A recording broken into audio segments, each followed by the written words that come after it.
Hello and welcome to Dr. Alfred's Life Transformation Center. And I'm Dr. Alfred. In this video, I'd like to share with you a few strategies that you'll be able to help your child having ADHD. These few discipline strategies will relieve you of the stress that as a parent you go through with handling these children. Since they are so full of energy and they find it really difficult to focus their attention, these strategies will make your life a lot simpler. You can try them out. First thing is, you start providing them with specific instructions. Specific instructions are really very important to these children because broad term instructions really don't work with them properly. They are not able to understand the meaning of your broad term instructions and they don't know how to process this information and how to put it into different tasks. Since they don't hear, you could use a strategy like tapping them on their shoulder. Just tap them on their shoulder and then place your request. When they look at you and they give you an eye contact, that's the time that you really start off with. You could help them to focus on your instructions by turning off the TV, stopping their gaming if they are into gaming, or whatever they do, so that you get that specific eye contact. Keep your request simple and avoid broad requests. A broad request would be like clean your room. This is a bit difficult for them to process. So you could give them instructions like keep your book in the shelf, keep your shoes in the rack, keep your toys in the box. And after you have given them these instructions, ask them to repeat it. This will help them to run the thing and pay attention to what you have told them, and you would also be you would be confirmed that they have heard you out. Another way would be that you use a strategy called as positive attention. For this, you will have to change your mindset from being a management parent to a leadership parent. A management parent would be telling the child, what to do. You would be constantly running after him, which you call as the helicopter mom. Constantly nagging the child, telling the child, do this, do that, do this, do this. Instead, when you work on leadership, you'd be able to help the child to take responsibility for his actions. But why should he listen to you? Why should your leadership be so strong? To increase your level of leadership, you'll have to work with paying positive attention to what they do. You'll have to work on strengthening your bond with this child. For that, you'll have to take some time aside and you'll have to do some activities together. Like you'll have to play with your child what he likes to play, not what you like to play. You'll have to sit and talk to your child. You'll have to take him for a walk. See, he has a lot of energy. You've got to use that energy up. You've got to make time for being together. And that you can do by removing the distractions. Don't ask these children too many questions. It really works them out. Use things like positive comments. Say, I'm happy with you because you have tidied your room. I'm happy with you because you have kept the book in its place. I'm happy with you because you have made your bed tidy. These kind of things will help them. You can also try another method, which would be, that you pretend to play with them. And this kind of a play is an imagination stimulation play. So this kind of play is called as a pretend play. You sit with them and you pretend. Like, you pretend that we are coming back from school and then what are the things that you would be doing? So he would use his imagination. He would say that he opens the door, he gets into the house. Then what's the first thing you would do? I would remove my shoes and I would keep it in the shoe rack. I would take my school bag and I would keep it in one place. Then I would change my clothes and put my clothes into the washing machine. So this is called as pretend play. So play these kind of things that you would like him to do, and in a pretend play method, so he can run it through his brain and then he knows what he's supposed to do. Praise your child often. Praise your child for being good. We normally criticize our children whenever they are wrong. But when you praise him for being right, what you are doing is you are conditioning him positively to keep on continuing to do that same behavior over and over again.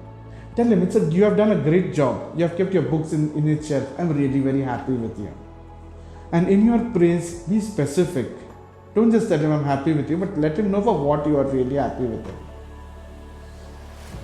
Now with these children, normally they are very excited and their level of excitement is very high, because of which they find it difficult to not only focus, but they also find it difficult to keep their mood or their temperament stable.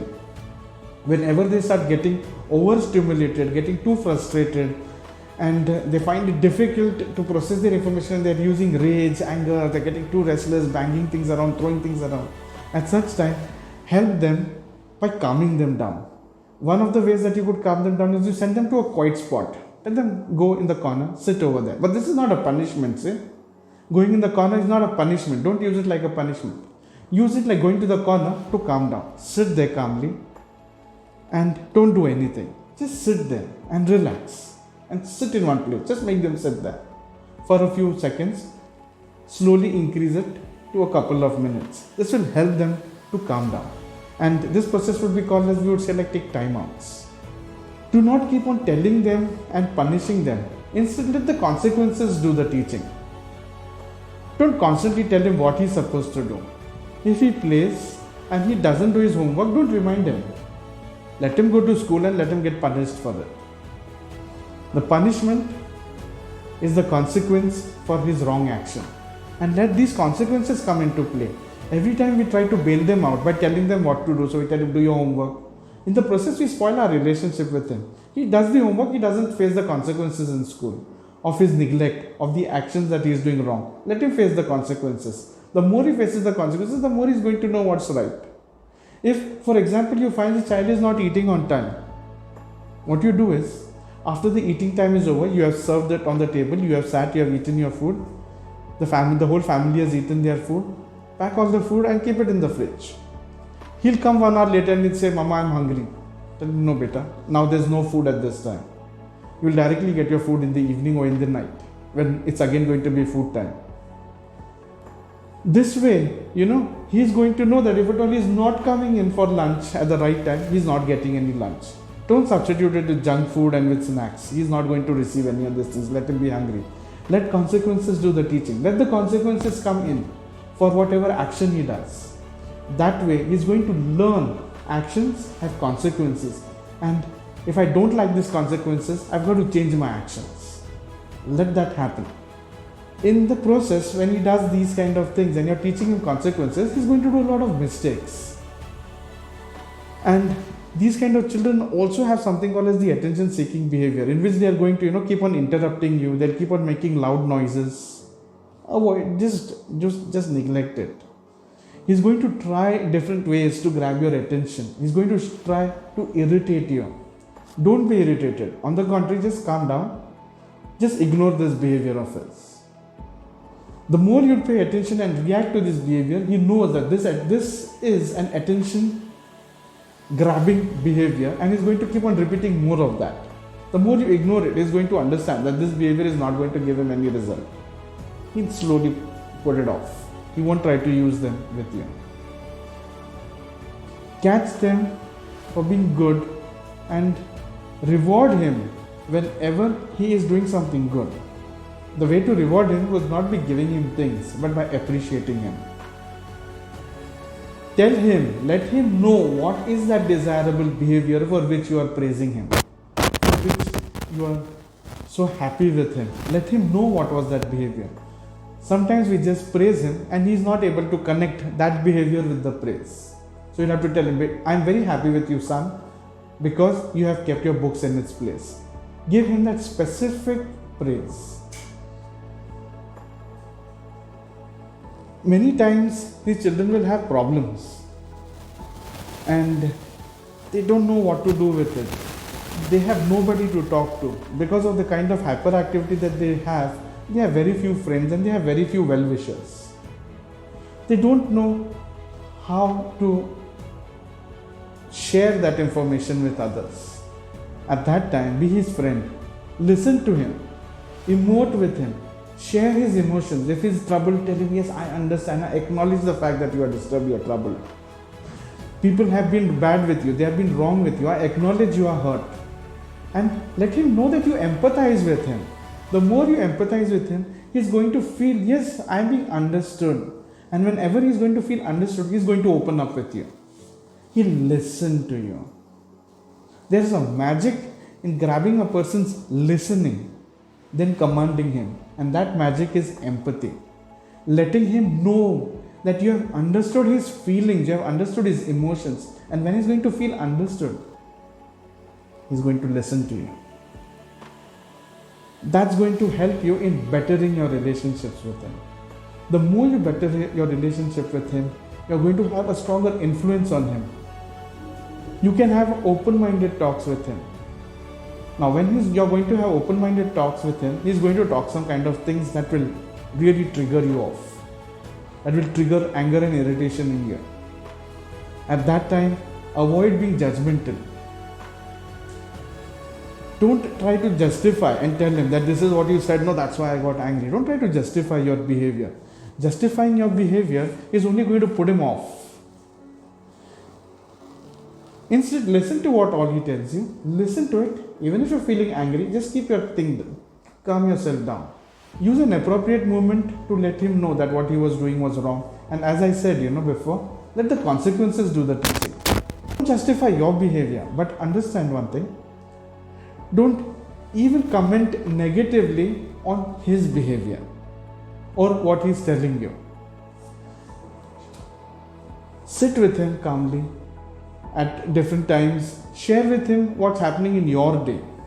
When you share with him what's happening in your day and you talk to him on a one-on-one, he is going to tell you the things that are happening in his day. And that's going to be an open window period when you'll be able to know what's happening with him. And the more you know what's happening with him, and the more you listen to him, you are increasing your influence on him, by which you'll be able to change the way that he behaves, change the things that he does. You'll be able to share things with him. How do you do that and how do you increase your influence? I'll talk to you that in another video. Start having a lot of light moments with him. The more you have light moments with him, he's going to feel that comfort, The more he's comfortable with you, the more he's going to open up. And that open up will release a lot of frustrations that he has. And his hyperactivity and his violent behavior will automatically start to cool down. These light moments are so important, in developing a positive relationship. The more I speak about it, I think it will be less only. Work on attaining this state wherein you have a real good relationship with him. He is going to do a lot of mistakes. You'll have to work on different strategies of disciplining by being firm but not strict. And there's a lot of difference between that. So when you are firm with him, he understands that I cannot try my tricks, I cannot tie my tantrums, I cannot keep breaking things and grabbing attention. That's not how it works over here at home. Helping him realize that you are always there for him, you accept him the way he is, and letting him know that when he's feeling overwhelmed, when he's feeling frustrated, when he's feeling really horrible, you are there for him. This is really important. The more he knows that my parent is there for me, he will be in a good place. He will be in a place where others cannot cause problems for him. Where the outside world, even though it creates a lot of negativity for him, you are always there for him. Let him know I have a parent. I don't have a judge at home. And using these few strategies, I think you'll be able to better your relationship with your child. You'll have a stronger influence on him. And over a period of time, his hyperactivity is going to be in control. And you'll have a far more manageable child than you would have the way that things are going. I hope you liked what I spoke to you and what I shared with you today. If you like it, then please press the like button. And if you have any queries and you'd really like me to help you or make videos on similar topics, you can put it down in the comment section. I'll work on it and I'll do something good for you. Thank you for watching. Have a great time. All the best.